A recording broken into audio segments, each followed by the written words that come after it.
Hey everybody, it is Sunday down at the toy store. I don't know how busy we'll be today, but yesterday we were slammed. Had a lot of customers coming in yesterday. It was a lot of fun, and I managed to snag a small collection buy. I'm not sure we're calling it a collection. I only picked up 6 figures, most of them these Marvel Legends figures, and I guess while we're on the subject, I'll talk about it. I'm not the biggest fan of buying collections. I mean, I'll do it. I'll buy your collection, but every time I go into one of these things, it's going to be a negotiation, right? You're going to want this much money and I'm going to want to give you this much money. I try to tell people you'll be better off listing it on Facebook Marketplace because I just cannot pay collector prices for your stuff. I don't really mean that to sound bad. Yesterday's deal, I'd worked with this guy before. We had done a deal prior to this one, but I could tell that he wasn't digging the numbers I threw at him. We went back and forth for a little bit like these things normally do, but we settled on a number we could both live with, and here is what we picked up. I don't want to say collection. I only picked up 6 items. The Marvel Legends boxes. These are awesome boxes. The hologram stuff, really cool. So we picked up a Spider-Man in the black suit, a regular Spider-Man, picked up a Captain America. Like I said, the boxes on these are just awesome. Picked up an Iron Man and then a Wonder Woman. I seem to remember having an Iron Man that came out of a Funko Pop collection. I think it was that exact same one. He sold pretty quick. I'm hoping for the same thing out of that one. There was one more piece out of that buy that I really liked, and I'm going to show everybody. That supersized superheroes Venom. Kind of got the comic book vibe, but that thing looks really cool. Chances of me selling that one probably pretty low. I love how it looks behind the cash register. I think I'm going to keep him there. I'm going to back up just a little bit. While I'm talking about this Marvel Legends buy, remember these Star Wars figs that were here? And I'm going to show everybody. There were a bunch of these Star Wars figs, this collector series stuff. I really like the R2-D2 and the Jawa. Those were back there and I moved them, okay? Those were out of a collection my brother snagged. They're not expensive figures. They are from the mid-90s. They're new in box and they look cool. If we can get it focused in here. They look okay, right? There are quite a few of them. They aren't worth much more than you would have paid for them in, say, 1995 or 7 or whenever these came out. They probably made so many of them, there's just no market. Like, for example, this says Toys R Us, 1999. I've got it marked at $14.99.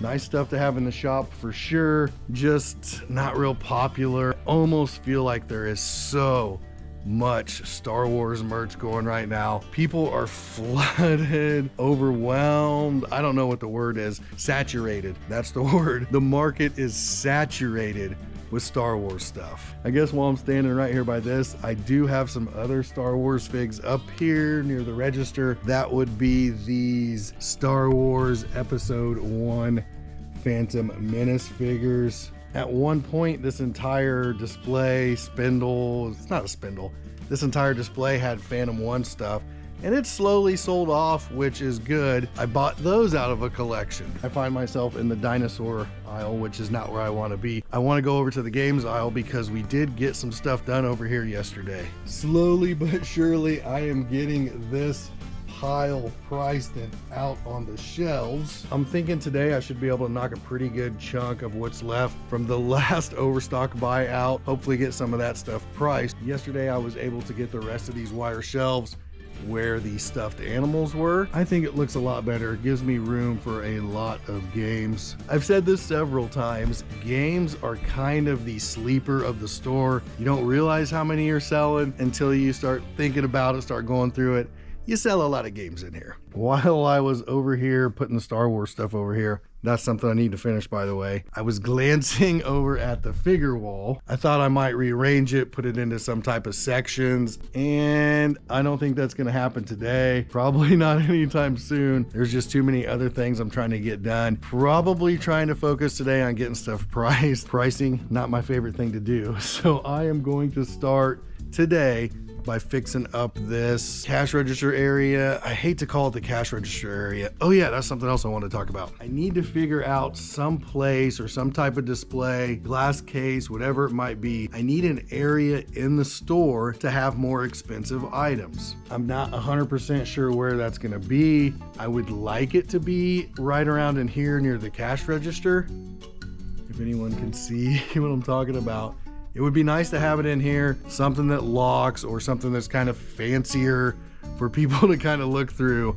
If you got any ideas on that, drop it in the comments below. I would love to hear what everybody's thinking. Something really needs to happen. I've got Funkos that are a little bit more expensive, figures that are a little bit more expensive, not necessarily like high end stuff that you don't want on the floor for boxes to get crumpled, creases get opened. I still think the main reason we haven't sold these, location in the store. Here's what I'm thinking on that. I've been in here enough to know that when something is real close to the register, it just doesn't feel like it gets looked at as much. I'll get these moved to the back and we'll figure out what we're gonna do with the rest of the area back there. I might not even keep those Marvel Legends figures back there. Those might just go out on the floor. It's not like they're super expensive. I think the big thing, I didn't have a spot for them. There was nowhere to like display them. And I wanted to kind of see if I move these Star Wars figures, is that going to make a difference? It's almost for science. We're doing it for science. This rack, I didn't know if I was gonna keep it back here, this rolling shelf deal, calling it a rack. I like it. I like having the overflow figures on it.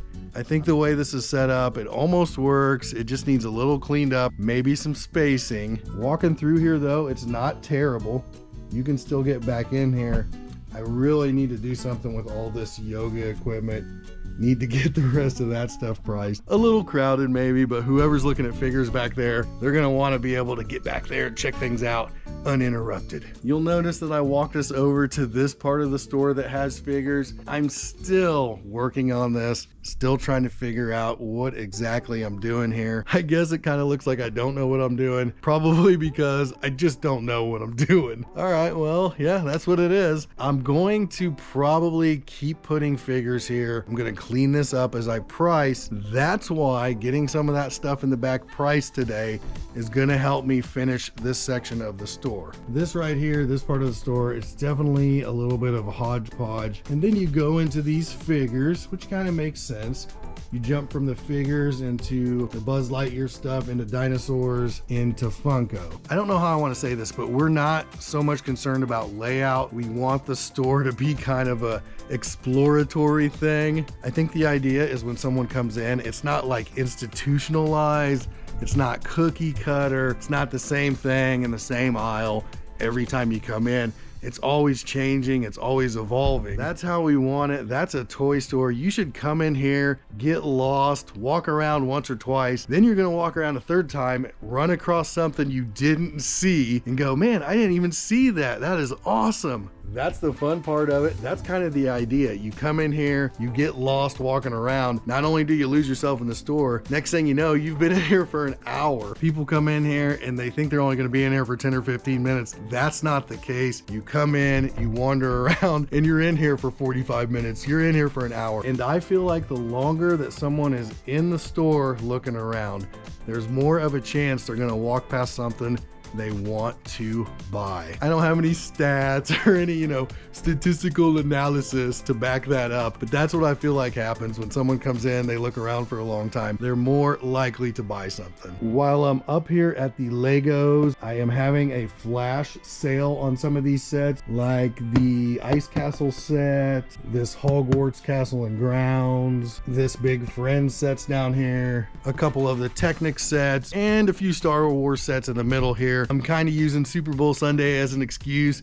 Super Bowl Sunday Lego special. If you missed yesterday's video, be sure to check it out. I talk a little bit about the Macy's truck. I talk about the leftover inventory. I kind of go into some detail about what we paid, how we did on it. But check that video out. I'll try to link it below if I remember, but if I don't, it's in the playlist. One thing I want to talk about, I've wandered through the store a couple times, but I'm back up front. The clearance table up here, this $2.99 table, it has been a huge hit and a really good way to move some old merchandise. This right here, when you first walk in, really hard to miss. That sun's a little bright, but while we're up here talking about the $2.99 table, I want to kind of say something. Just because you're not selling an item doesn't mean you should mark it all the way down to $2.99. When we're talking about the items up here, I just want everyone to know I have hundreds, and I mean hundreds, of each one of these items. Most of this stuff came from our second toy buy, came from that Target truck I reference from time to time about really getting burned on. When I say there were hundreds of Pixo bits, I mean we counted over 300 boxes of Pixo bits and we stopped counting. Once we got to 300, it was like,